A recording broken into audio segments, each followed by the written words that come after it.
स्वागत है मित्रों आप सभी का Vijay Singh study group channel में। मैं विजय सिंह और मित्रों लक्ष्मीकांत की पॉलिटी सीरीज अपनी चल रही है और पिछला लेक्चर जो हमने कंप्लीट किया वो मूल अधिकारों से संबंधित जो क्वेश्चन थे वो मैंने आपके सामने उपस्थित रखे और बहुत अच्छी लेवल के क्वेश्चन मैंने आपके सामने जो है पिछले लेक्चर में रखा। अगर फ्रेंड्स आपने पिछला लेक्चर नहीं देखा तो प्लीज़ आप पहले वो लेक्चर जाके देखिए और जो है मूल अधिकारों से संबंधित जो मैंने आपके सामने क्वेश्चन रखे उनको आप अटेम्प्ट कीजिए और देखिए कि आप मूल अधिकारों से संबंधित कितने क्वेश्चन सही कर पाते हैं। और जो सबसे कॉमन टॉपिक है पॉलिटी में जो पूछा जाता है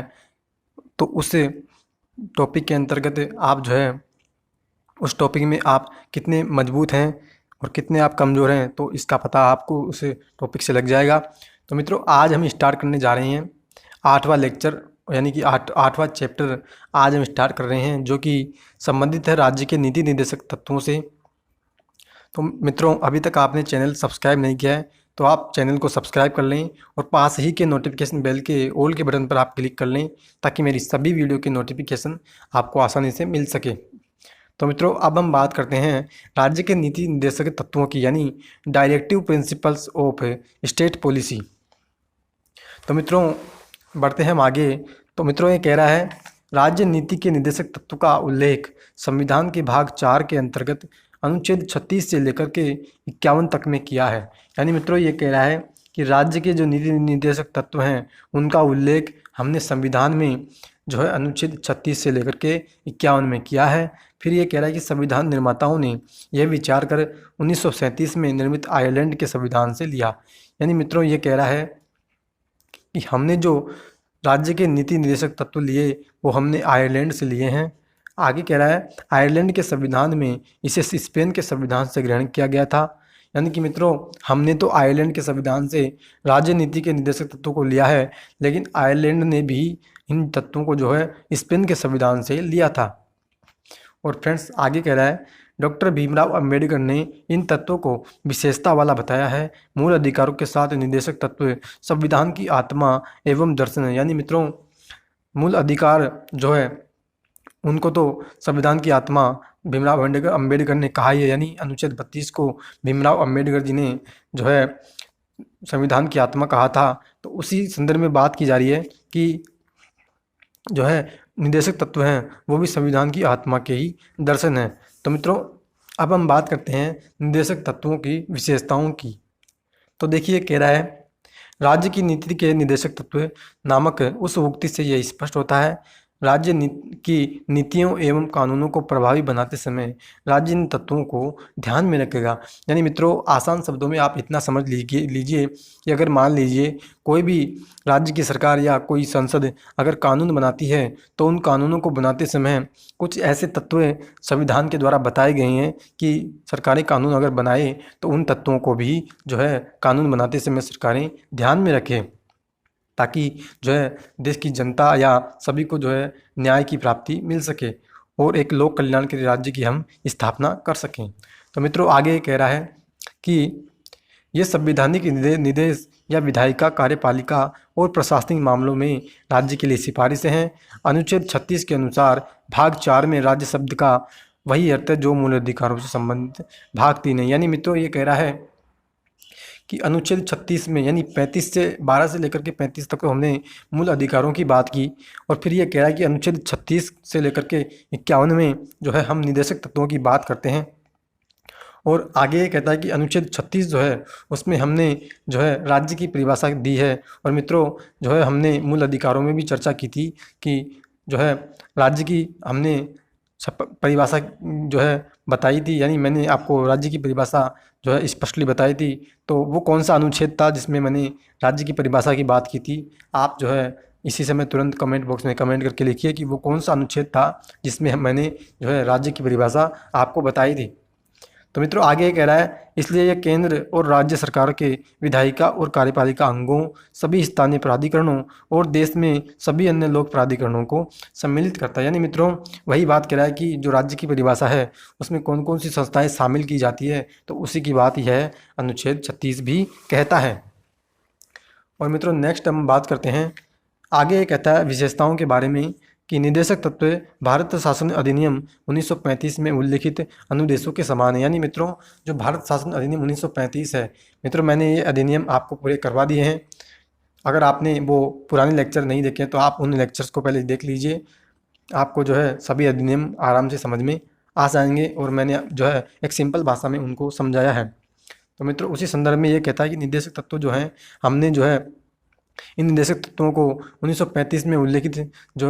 जो 1935 का जो अधिनियम है उसमें जो प्रावधान है उन्हीं अनुदेशों के समान ये जो निदेशक तत्व भी हैं। और आगे मित्रों ये कहता है कि इनका उद्देश्य लोक कल्याणकारी राज्य का निर्माण करना है, न कि पुलिस राज्य का। यानी मित्रों मैंने पहले अभी आपसे चर्चा की थी कि जो निदेशक तत्व हैं उनका उद्देश्य यह है कि एक लोक कल्याणकारी राज्य की हमें स्थापना करनी है, जिसमें कि सभी लोगों को सामाजिक, आर्थिक, राजनीतिक न्याय मिले और सभी को जो है एक अवसर की या सभी के साथ समानता वाला व्यवहार हो। तो उसी संदर्भ में बात की जा रही है कि हमने निदेशक तत्वों को संविधान में इसलिए शामिल किया ताकि हम एक लोक कल्याणकारी राज्य का निर्माण कर सकें। और आगे ये कह रहा है कि पुलिस राज्य जो कि उपनिवेशिक काल में था। यानी मित्रों जब भारत में ब्रिटिश लोग शासन किया करते थे तो उस समय जो शासन होता था उस शासन की बजाय भारत में हम जो है निदेशक तत्वों के माध्यम से एक लोक कल्याणकारी राज्य की स्थापना का जो है उद्देश्य प्राप्त करना चाहते हैं। आगे ये कहता है संक्षेप में आर्थिक और सामाजिक लोकतंत्र की स्थापना करना ही इन निदेशक तत्वों का मूल उद्देश्य है। यानी ये कह रहा है कि एक सामाजिक और आर्थिक लोकतंत्र हो जिसमें जो है किसी के साथ उपेक्षा ना की जाए, यानी किसी के साथ हमने भेदभाव ना यानी किसी के साथ हम भेदभाव नहीं कर सकें। तो ये सभी प्रावधान हमने इसलिए किए ताकि हम जो है सभी लोगों को एक आर्थिक और सामाजिक लोकतंत्र प्रदान कर सकें। आगे ये कह रहा है कि मित्रों निदेशक तत्वों की प्रकृति गैर न्यायोचित है, यानी कि उनके हनन पर उन्हें न्यायालय द्वारा लागू नहीं कराया जा सकता। यानी मित्रों ये कह रहा है कि अगर मान लीजिए निदेशक तत्वों का हनन हो रहा हो, यानी कि राज्य कोई कानून का निर्माण कर रहा है और उसमें राज्य ने जो है किसी निदेशक तत्व का उपयोग नहीं किया, तो जो है आप जो है फिर सुप्रीम कोर्ट या हाई कोर्ट मूल अधिकारों की तरह नहीं जा सकते। यानी जैसे मूल अधिकार हमारे हनन हो जाते थे तो हम जो है मूल अधिकार को लागू करवाने के लिए सुप्रीम कोर्ट और हाई कोर्ट में अनुच्छेद 32 और 226 के तहत जा सकते थे। तो उसी प्रकार से जो है हम निदेशक तत्वों को लागू करवाने के लिए सुप्रीम कोर्ट या किसी भी न्यायालय में हम जो है फिर जा नहीं सकते। तो मित्रों ये बहुत इंपॉर्टेंट बात है और जो है कई बार यूपीएससी के एग्जाम में भी यह पूछा गया है कि निदेशक तत्वों के बारे में बात की जाती है कि निदेशक तत्व जो है गैर न्यायोचित है, यानी निदेशक तत्वों को हम जो है लागू करवा नहीं सकते। और आगे मित्रों ये कह रहा है कि अतः सरकार केंद्र, राज्य एवं स्थानीय इन्हें लागू करने के लिए बाध्य नहीं है। यानी मित्रों फिर यहाँ ये भी बात की जा रही है कि कोई सरकार, यानी कि इनको जो है कोई भी सरकार लागू करने के लिए बाध्य भी नहीं है। आगे मित्रों ये कह रहा है कि संविधान अनुच्छेद 37 में कहा गया है कि निदेशक तत्व देश के शासन में मूलभूत हैं और विधि बनाने में इन तत्वों को लागू करना राज्य का कर्तव्य हो। यानी मित्रों फिर आगे यह कह रहा है कि बेशक जो है राज्य का ये कर्तव्य, बेशक राज्य का यानी कि बेशक राज्य कोई इस बात के लिए बाध्य नहीं है कि वो निदेशक तत्वों को लागू करे ही, लेकिन फिर यहाँ ये भी उसने एक शर्त लगाई है संविधान ने कि अगर राज्य कोई कानून का निर्माण करे तो उसको जो है ये उसका कर्तव्य होगा उस राज्य का कि वो कानून का निर्माण करते समय इन निदेशक तत्वों को जो है ध्यान में रखे। तो मित्रों अब हम निदेशक तत्वों के वर्गीकरण की बात करते हैं। यानी निदेशक तत्वों को जो है 3 भागों में बांटा गया है। तो कह रहा है हालांकि संविधान में इनका वर्गीकरण नहीं किया गया है, लेकिन इनकी दशा एवं दिशा के आधार पर इन्हें 3 श्रेणियों में समाजवादी, गांधीवादी और उदार बुद्धिजीवी में विभक्त किया गया है। यानी मित्रों सरल शब्दों में आप इतना समझ लीजिए कि जो निदेशक तत्व है उनको जो है संविधान ने तो कोई उनका बंटवारा नहीं किया, यानी कि कौन सा निदेशक तत्व गांधीवादी होगा या कौन सा समाजवादी होगा, इसकी तो संविधान ने किसी भी प्रकार से जो है वर्गीकरण नहीं किया है। लेकिन जो है हम इन्हें जो यानी कि जो संविधान सभा थी या जो संविधान विशेषज्ञ थे उन्होंने जो है इनको या कुछ लोगों ने जो कि संविधान के विशेषज्ञ हैं उन्होंने जो क्या किया कि निदेशक तत्वों को जो है 3 भागों में बांट दिया। कौन कौन से में? समाजवादी में, गांधीवादी में और उदार बुद्धिजीवी में। यानी ऐसे निदेशक तत्व जो समाजवादी विचारधारा से संबंधित है उनको समाजवादी बताया गया, कुछ जो गांधीवादी विचारधारा से संबंधित थे उनको गांधीवादी निदेशक तत्व कहा गया, और जो कुछ बुद्धिजीवियों से संबंधित थे यानी जिनमें जो है तार्किक या जो है विवेक की आवश्यकता अधिक थी, उनको बुद्धिजीवी निर्देशक तत्वों में बांट दिया गया। और मित्रों, अब हम बात करते हैं समाजवादी सिद्धांत की। यानी मित्रों, मैं फिर बता रहा हूँ, जो निर्देशक तत्व हैं उनको तो जो है संविधान के द्वारा तो उनका कोई भी बंटवारा नहीं किया है। अब हम बात करते हैं समाजवादी सिद्धांतों की। तो कह रहा है ये सिद्धांत समाजवाद के आलोक में है। ये लोकतांत्रिक समाजवाद राज्य का खाका खींचते हैं। इनका लक्ष्य समाजवाद सामाजिक एवं आर्थिक न्याय प्रदान करना है। ये लोक कल्याणकारी राज्य की स्थापना का मार्ग प्रशस्त करते हैं। ये राज्य को निर्देश देते हैं कि, यानी मित्रों ये कह रहा है कि समाजवादी जो सिद्धांत है वो एक लोकतांत्रिक समाजवाद की जो है बात करते हैं। यानी मित्रों, लोकतांत्रिक समाजवाद की मैंने आपसे जो है पुराने लेक्चर में चर्चा की थी। जब मैंने आपको प्रस्तावना करवाई थी तो उस समय मैंने आपसे बताया था कि प्रस्तावना में जो हमने समाजवादी शब्द का उपयोग किया, उस समाजवादी जो लोकतांत्रिक समाजवाद है उसका अर्थ आखिर क्या है। तो उसके संदर्भ में मैंने बात की थी कि अगर किसी के साथ हम जो है गरीबी हो या किसी अन्य कारण से किसी व्यक्ति के साथ जो है भेदभाव हम नहीं कर सकते, तो यही जो है लोकतांत्रिक समाजवाद का अर्थ होता है। और मित्रों आगे ये कह रहा है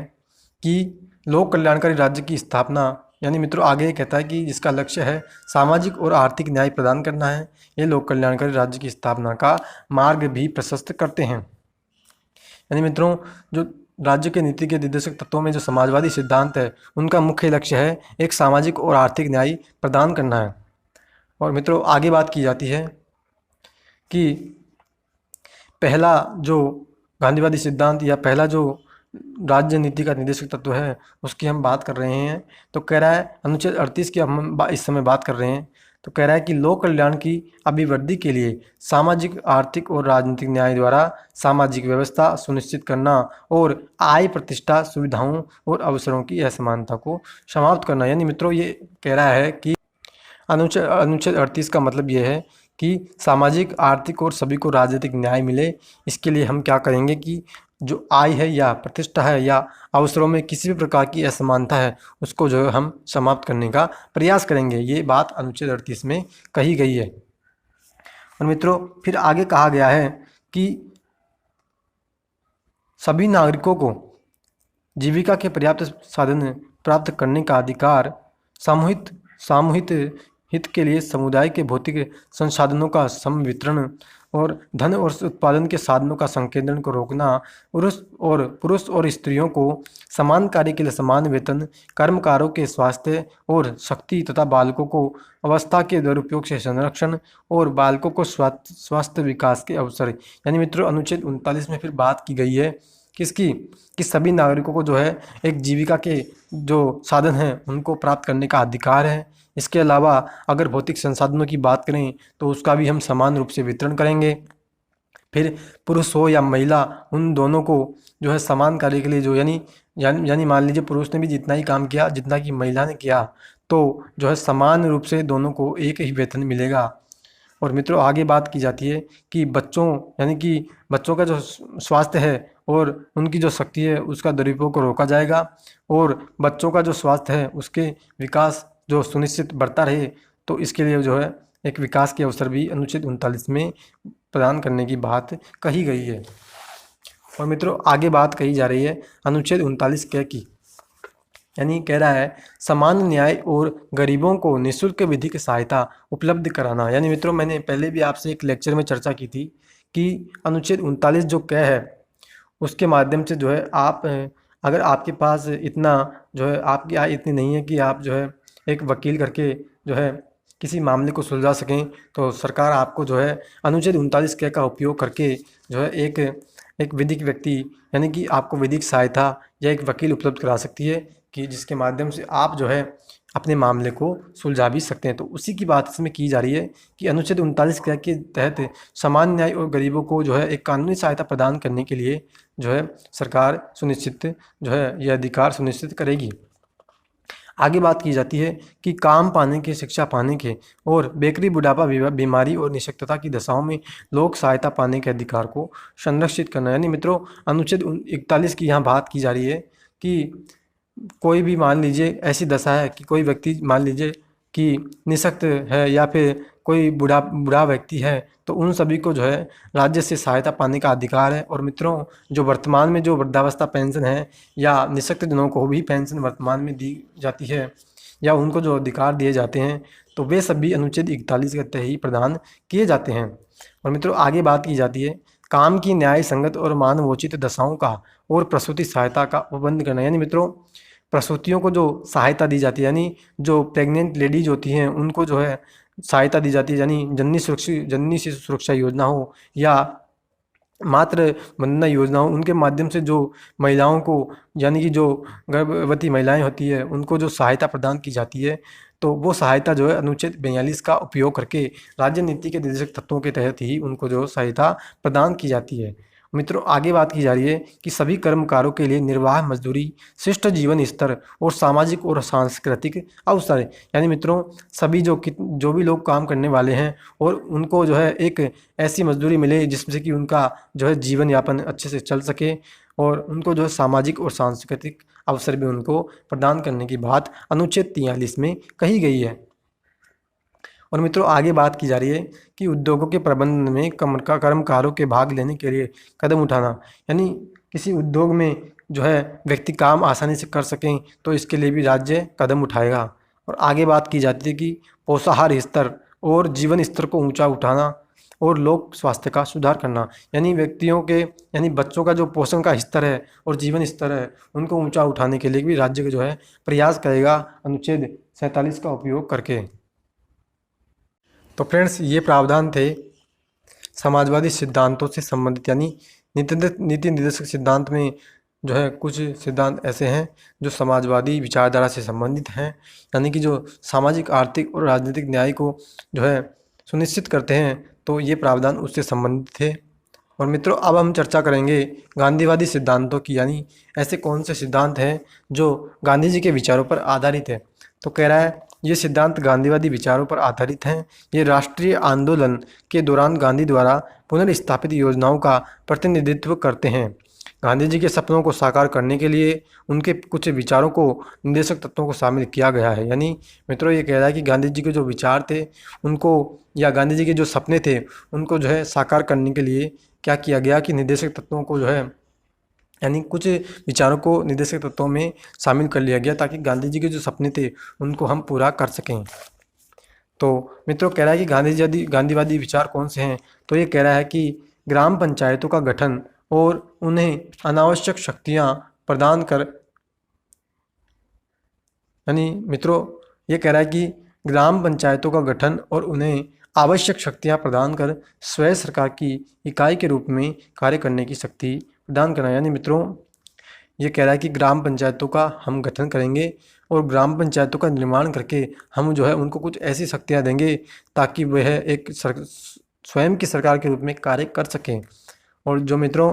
73वां और 74वां संविधान संशोधन अधिनियम जो लाया गया था सन 1992 में, तो वो जो संविधान संशोधन लाया गया था वो गांधी जी के सपनों को साकार करने के लिए ही भारत ने जो है उस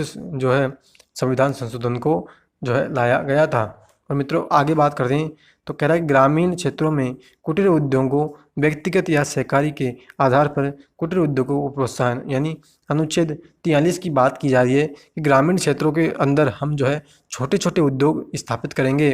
ताकि गांधी जी का जो सपना था कौन सा, गांधी जी जो है सूत काटते थे और सूत काटने के माध्यम से जो है वे चाहते थे कि जो है व्यक्ति जो है अपने आप से जो है कुछ काम करके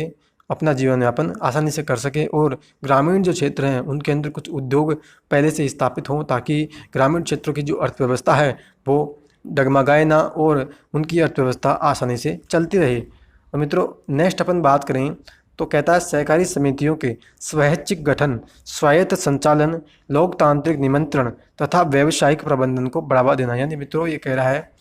कि हम जो है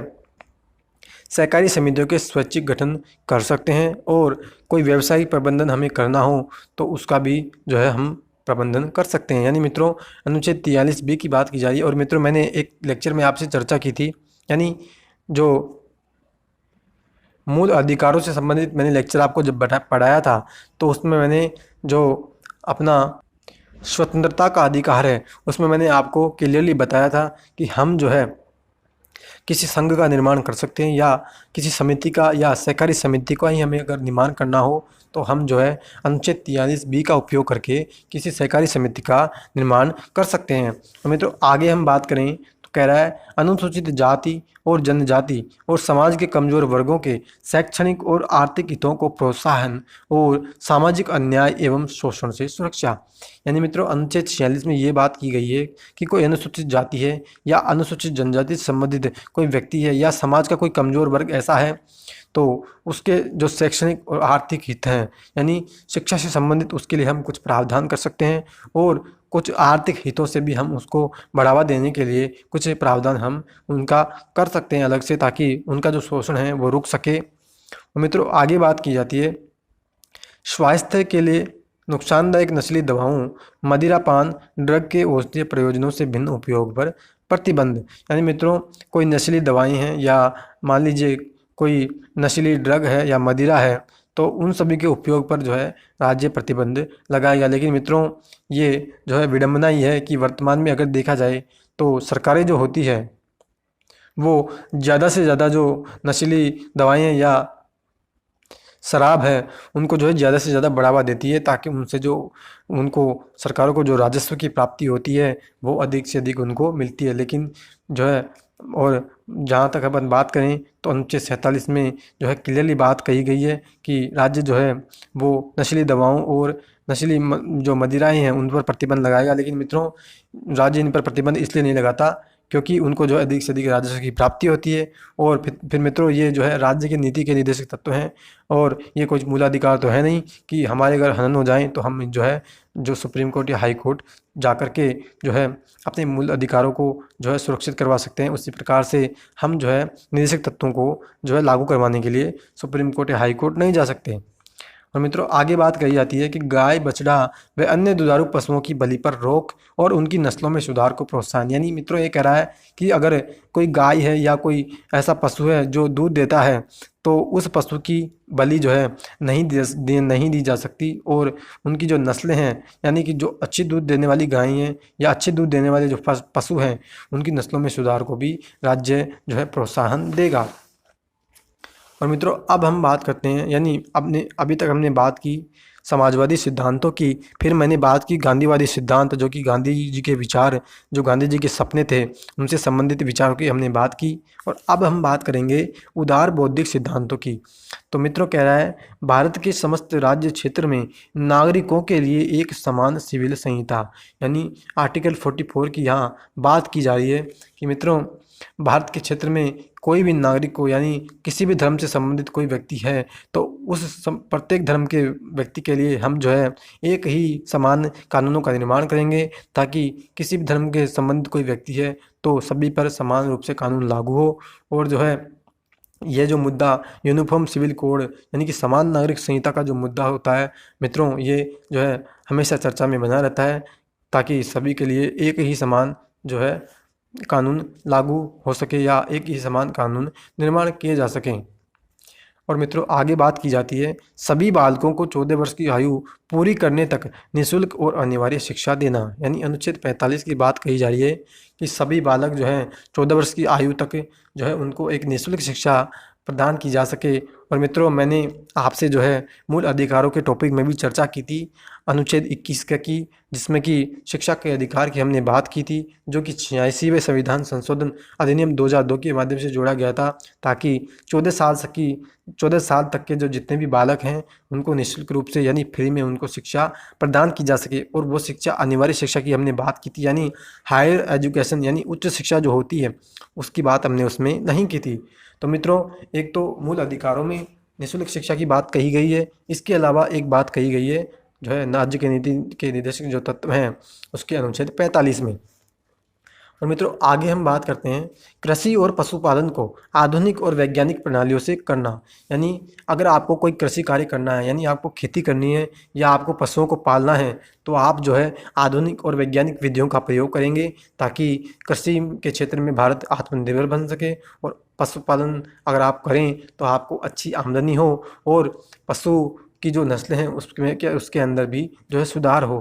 मित्रों आगे बात की जाती है पर्यावरण का संरक्षण और संवर्धन और वन तथा वन्य जीवों की रक्षा, यानी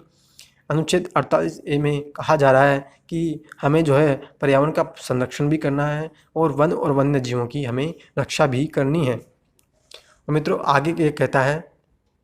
राष्ट्रीय महत्व वाले घोषित किए गए कलात्मक एवं ऐतिहासिक अभिरुचि वाले संस्मारक या स्थान या वस्तु का संरक्षण करना, यानी मित्रों ये कह रहा है कि अगर कोई ऐसा जो है ऐतिहासिक स्थल है जिसको कि राष्ट्रीय महत्व का घोषित किया जा चुका है, तो हम जो है उस राष्ट्रीय महत्व के घोषित किए गए स्थल की सुरक्षा करेंगे। अनुच्छेद 49 में ये बात जो है एक नीति निर्देशक तत्व के रूप में कही गई है। तो मित्रों आगे कहता है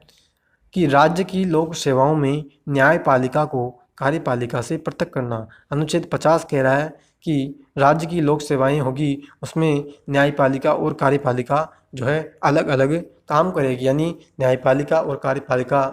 जो है एक समान रूप से कार्य नहीं करेगी, उन दोनों का जो अधिकार क्षेत्र होगा वो अलग अलग होगा। तो मित्रों आगे हम बात करते हैं कि अंतर्राष्ट्रीय शांति और सुरक्षा की अभिवृद्धि करना तथा राष्ट्रों के बीच न्यायपूर्ण और सम्मानपूर्ण संबंधों को बनाए रखना, अंतर्राष्ट्रीय विधि और संधि बाध्यताओं के प्रति आदर बढ़ाना और अंतर्राष्ट्रीय विवादों को मध्यस्थ द्वारा निपटाने के लिए प्रोत्साहन देना। यानी मित्रों इसमें जो है एक विदेश नीति की बात कही जा रही है अनुच्छेद 51 में कि अंतर्राष्ट्रीय शांति और सुरक्षा को हमें बढ़ाना है और